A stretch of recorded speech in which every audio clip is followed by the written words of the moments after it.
할렐루야, 반갑습니다. 목소리가 별로 안 반가운 것 같은데 반갑습니다. 잠깐 기도 한 번 더 하겠습니다. 사랑하는 하나님, 감사합니다. 오늘 주께서 인도하셨으니 주님 말씀하는 시간 되게 하여 주옵소서. 사람의 소리 듣지 않고 하나님 말씀 들으며 순종하게 하여 주시옵소서. 감사하며 예수님의 이름으로 기도드립니다. 아멘.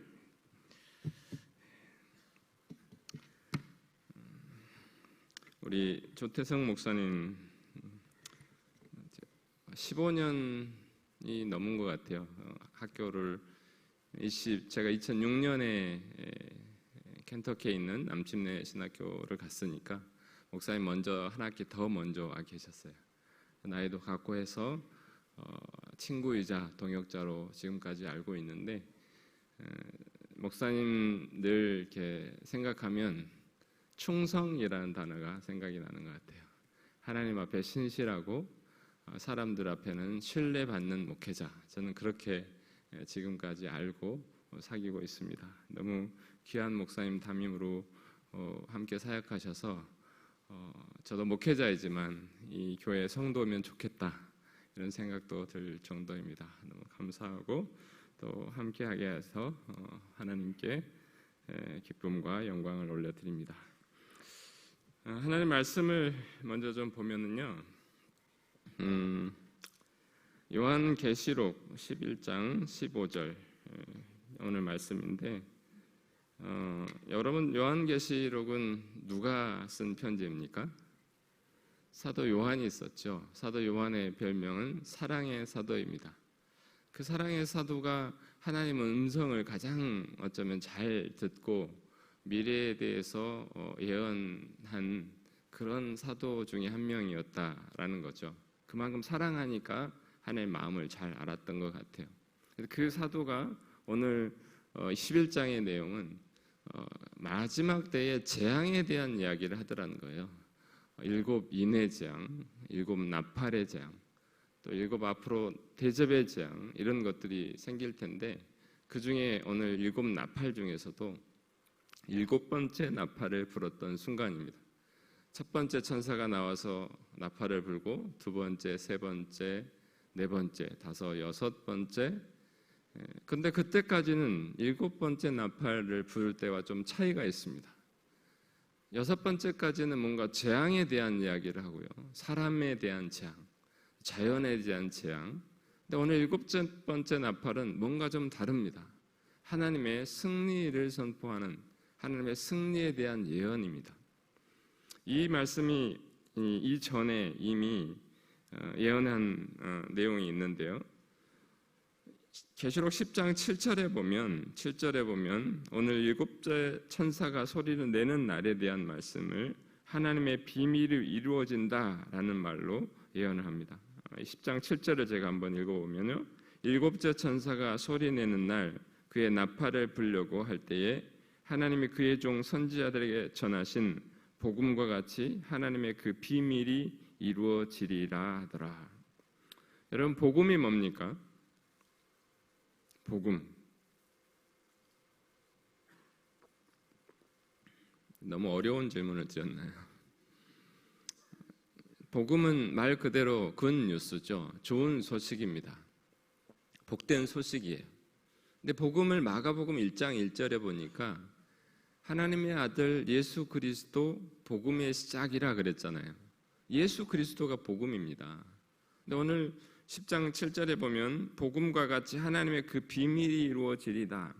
예수 그리스도와 함께 하나님의 비밀이 이루어지는데, 그 비밀이 오늘 말씀과 연결해 보면 어둠의 세상 나라는 망하고 빛의 나라, 주님과 그리스도의 나라가 다스리는 하나님의 나라가 임하는 것, 그것이 비밀이라는 거예요. 오늘 15절부터 19절 내내 하시는 말씀은 영원토록 하나님의 나라, 주와 그의 그리스도의 나라가 되어 세세토록 왕노릇할 것이다. 이 말씀이 계속 반복되고 있는 거예요.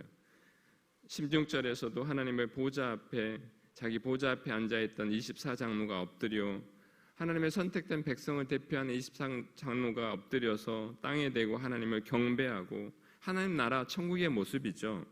감사하옵나니 옛적에도 계셨고 지금도 계신 주 하나님 곧 전능하신 이여 친히 큰 권능을 잡으시고 왕노릇 하시도다. 계속해서 하나님의 왕되심, 하나님이 다스리는 나라에 대한 이야기를 하고 있습니다. 근데 오늘 요한계시록 11장 17절에 보니까 그 나라는 그 하나님, 다스리는 하나님은 옛적에도 계셨고 지금도 계신 주, 근데 앞으로도 왕노릇 할 것이다.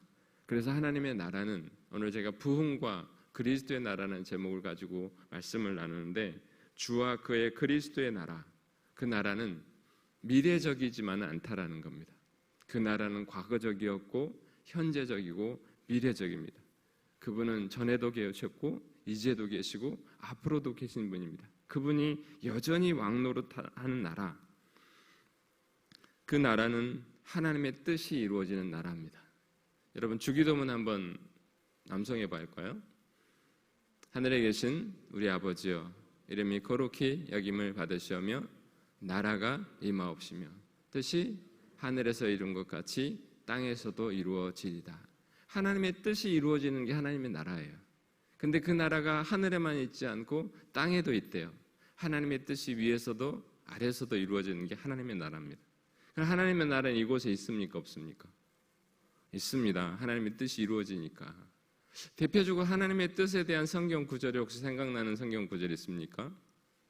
하나님의 뜻, 여러 군데 있는데 그 하나님의 뜻은 데살로니가 전서 보니까 5장 16절 18절 여러분 잘 아시는 말씀인데, 항상 기뻐하라, 쉬지 말고 기도하라, 범사에 감사하라, 이는 너희를 향하신 그리스도에서 하는 너희를 향하신 하나님의 뜻이니라.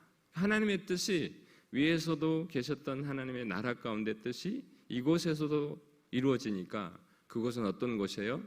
항상 기뻐하고 쉬지 않고 기도하고 범사에 감사하는 곳입니다.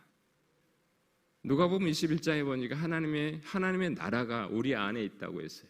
예수 그리스도를 믿음으로 인해서 사단이 다스렸던 우리를 하나님의 나라로 다시 바뀌어져서 주님이 다스린 그분이 우리 안에, 우리 공동체 안에, 나 안에 하나님의 나라가 있다라는 거예요.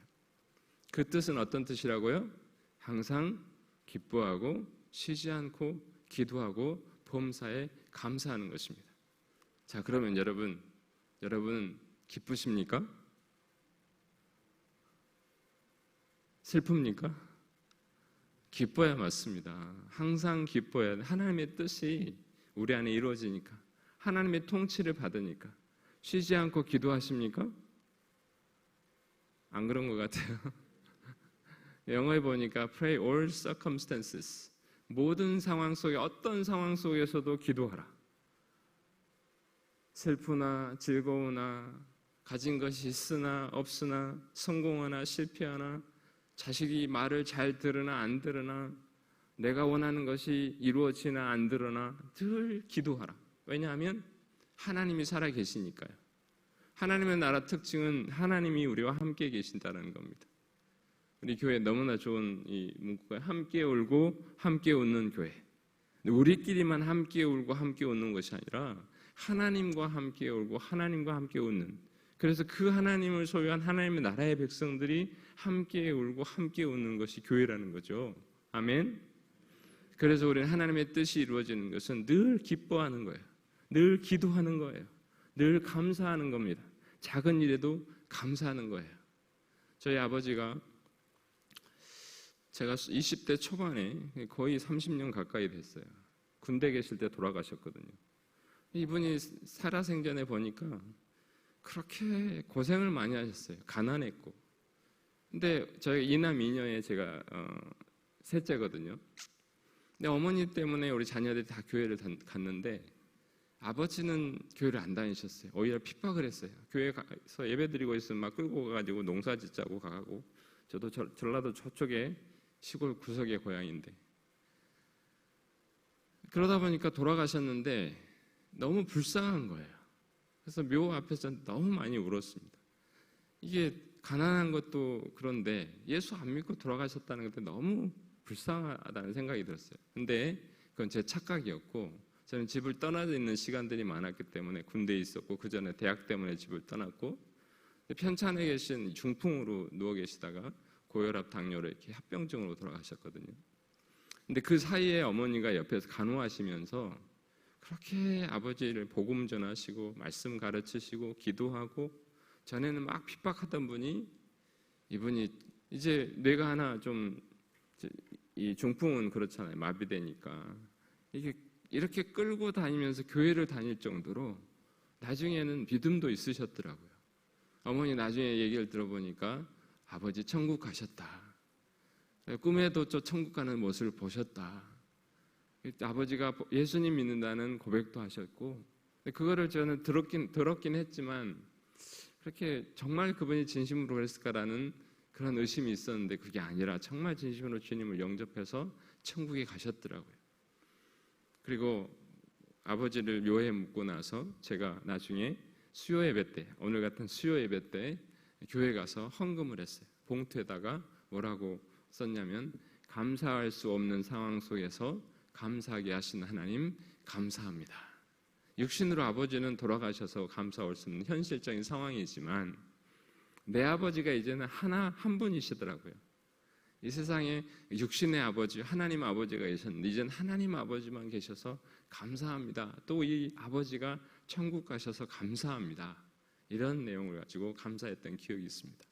여러분, 우리 감사는요, 슬퍼도 감사, 기뻐도 감사합니다. 가진 것이 있어도 감사, 없어도 감사. 왜냐하면 하나님 우리와 함께 계시기 때문에 다 가진 거예요. 아멘? 별로 아멘이시죠.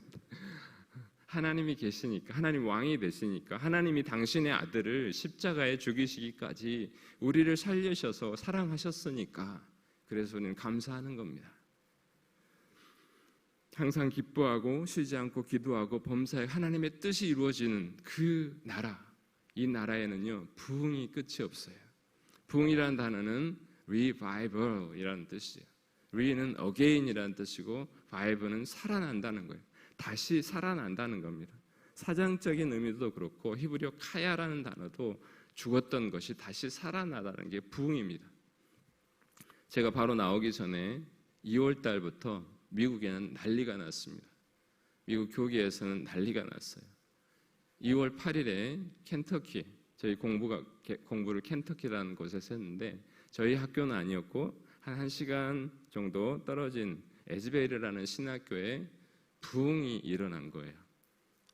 어느 정도 여러분이 매스컴도 접하셨겠지만 근데 갑자기 수요 예배 때, 그때도 수요일이네요. 수요 예배 때 신학생들이 체프를 드리는데 체프를 끝나고 여느 때처럼 한두 명이 기도를 해요. 근데 기도하다가 보통 때는 다 집에 돌아가는데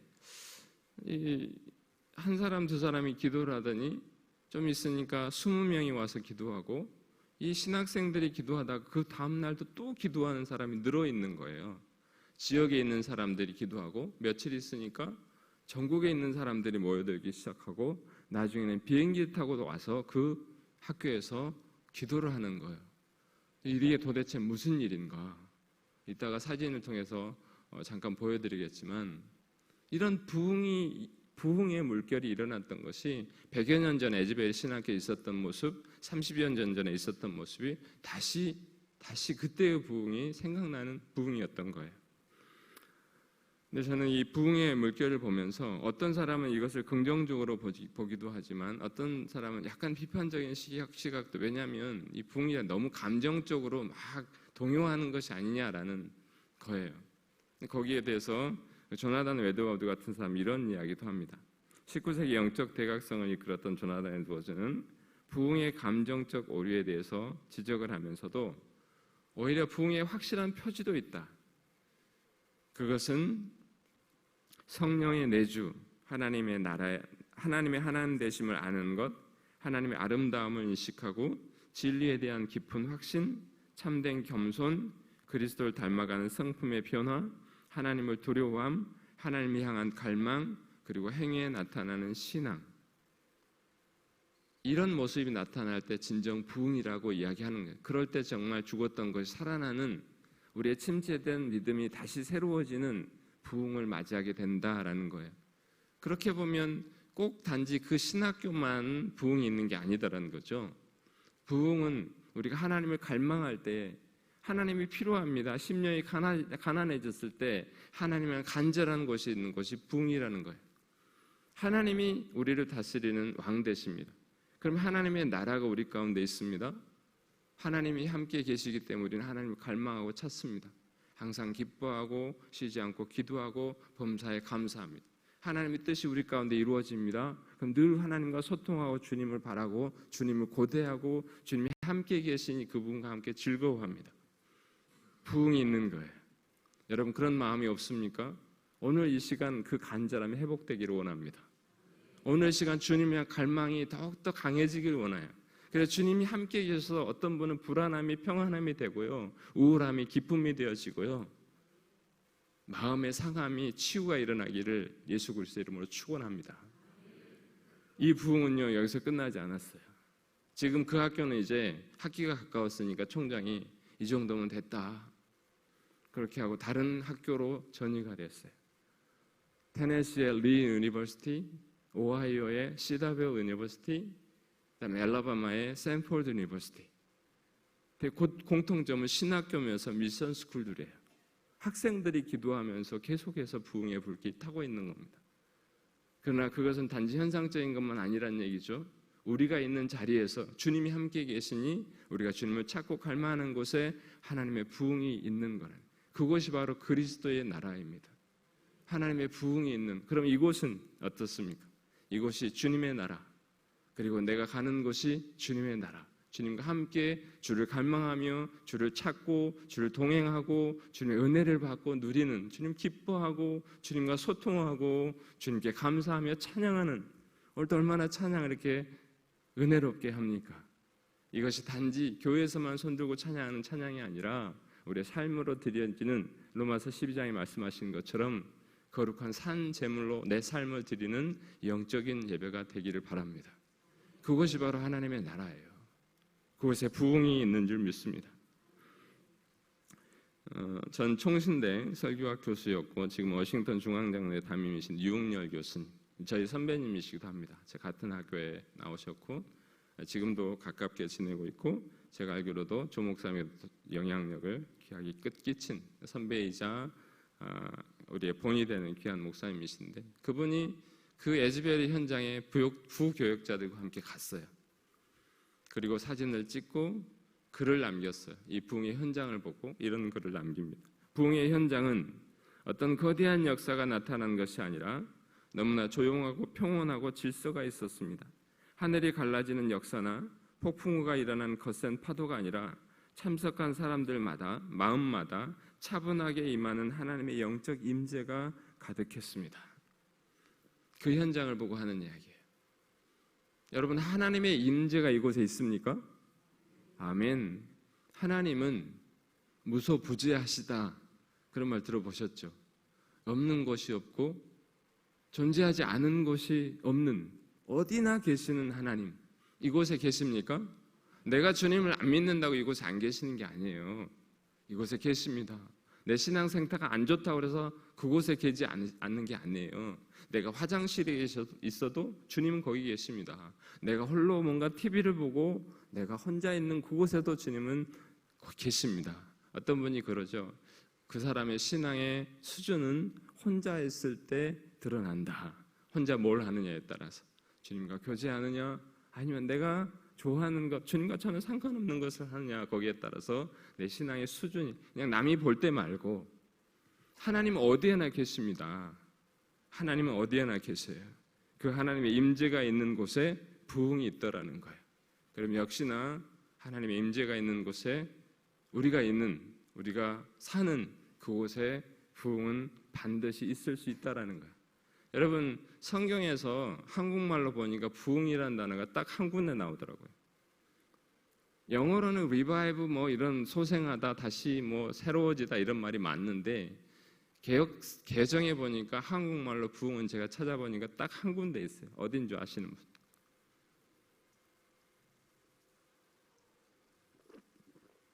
요새 성경 공부 많이 하신다고 들었는데, 자, 이거 맞추면 애틀랜타 조지아에 오셔서 점심 식사를 사드리겠습니다. 비행기는 알아서 오시고요. 하박국 3장 2절 말씀 한번 보실래요? 하박국 3장 2절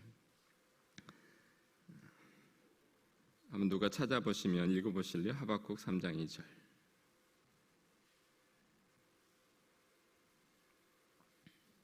큰 소리로 한번 읽어보십시오.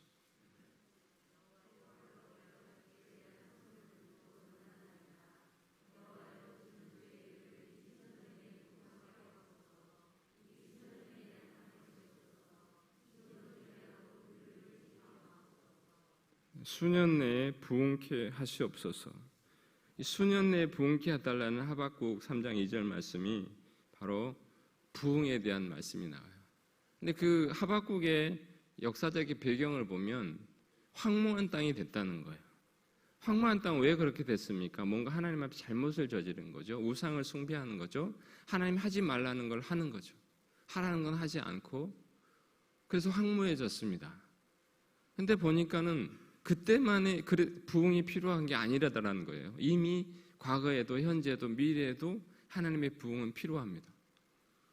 아담과 하와가 죄를 지었을 때도 부흥이 필요했습니다. 다시 새로워져야 했어요. 아브라함을 불렀고 이스라엘 백성을 불렀습니다. 근데 한 나라가 되었는데 이 나라에도 왕을 세우고 타락하면서 또 출애굽을 해서 광야에 갔는데 거기서 호렙산 그렇죠? 시내산에서 뭘 했습니까? 송아지 우상을 만들어서 하나님이라고 섬겼습니다. 부흥이 필요했어요. 나라가 둘로 갈라졌을 때도 필요했고 심지어 예수 그리스도가 오셨음에도 불구하고 따르는 무리들 있었을지라도 또 부흥이 필요했어요. 오늘날은 어떻습니까? 마찬가지입니다. 우리 예수를 믿는다고 하면서도 온전히 주님 앞에 정말 늘 감사하고 늘 기뻐하고 늘 기도하고 이게 아니잖아요. 우리 아직 하나님의 나라가 이미 임했다고 하지만 아직 완전하지가 않잖아요. 그래서 부흥은 다시 필요하다는 거예요. 우리 안에 부흥은 늘 필요합니다. 그래서 주님을 향한 갈망이 있어야 되고 어떻게 하면 가능한가? 어떤 분이 부흥을 준비하자 이런 제가 유일하게 책을 번역을 하나 했어요. 그 뒤로 다시 안 하는데 복음주의 전도학이라는 책을 제가 저희 학교 때 교과서로 썼던 책이었는데 그 책에 보면 부흥을 준비하라 이런 말이 있어요. 부흥을 준비하라. 뭐 어떻게 준비할 것인가? 너 자신을 낮추라. 교만하지 말라는 거예요. 기도하라. 회개하라. 그리고 사랑하라. 이런 4가지 이야기를 합니다. 말씀을 살아내라. 사랑하라. 부흥을 준비하는 것은 그렇게 이미 준비가 되어져 있지만 하나님이 정말 그런 에즈베리 신학교라든지 미국에 이런 표지가 나타난 것들을 보면 그 사람들이 와서 이따 사진 보면 알겠지만요. 와서 뭐 하느냐? 무릎을 꿇고 기도해요. 무릎을 꿇고 기도해요. 자기를 낮췄다라는 거예요.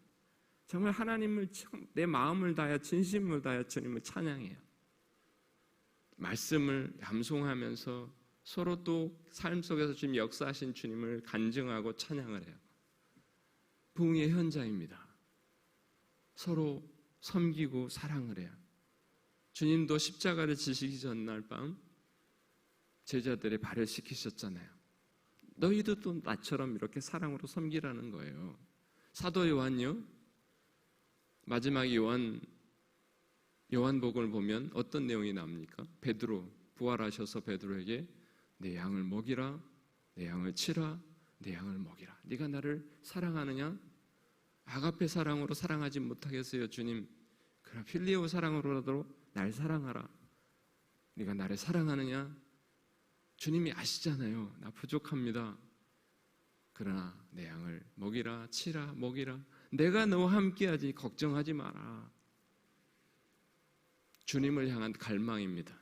낮아지는 것, 기도하는 것, 사랑하는 것까지도 하나님 사랑합니까? 어떻게 나타난다고요? 형제를 사랑함으로 나타난다고 이야기하잖아요. 진정한 부흥이 있는 곳은 그런 표시들이 있는 거예요. 정말 뜨겁게 나를 겸손히 낮추고 내가 정말 간절히 주님 앞에 엎드려 기도하고 내가 말씀과 함께 말씀을 살아내리고 애쓰고 서로 사랑하는 모습들이 있는 곳에 부흥은 반드시 일어나고 이미 진행되고 있는 줄 믿습니다. 저는 청복교회에 하나님의 부흥의 물결이 계속해서 더 일어나고 이 익산 땅의 중심이 될 줄 믿습니다. 내가 하는 게 아니에요. 우리 조 목사님이 하시는 게 아니에요. 하나님이 하십니다. 하나님이 하시면 못하는 게 어디 있어요? 능치 못한 일이 없으신 분인데 누구를 믿습니까? 교회를 믿는 게 아니죠. 교회 너무 예쁘고 제가 이곳에 오니까 지금 계속 서울에서부터 전라 광주 그리고 금요일 날 또 광주 갔다 부산 갔다 아니 대전 갔다 또 서울에 명지대학교 갔다 이렇게 계속 다니고 있는데 지금까지는 예배당이 제일 예뻐요. 고생 많으셨습니다. 이렇게 좋은 예배당을 하나님 주셨는데 여러분 이곳에 뭐 하자고 이렇게 한 거예요? 하나님 가장 좋은 것을 드리자는 거잖아요. 가장 좋은 모습을 하나님 앞에 예배하자는 거잖아요. 하나님께 예배드리면 하나님이 더 큰 축복을 하셔서 더 많은 것들 섬기고 더 많은 영혼들을 섬길 수 있도록 부어주실 줄 믿어요.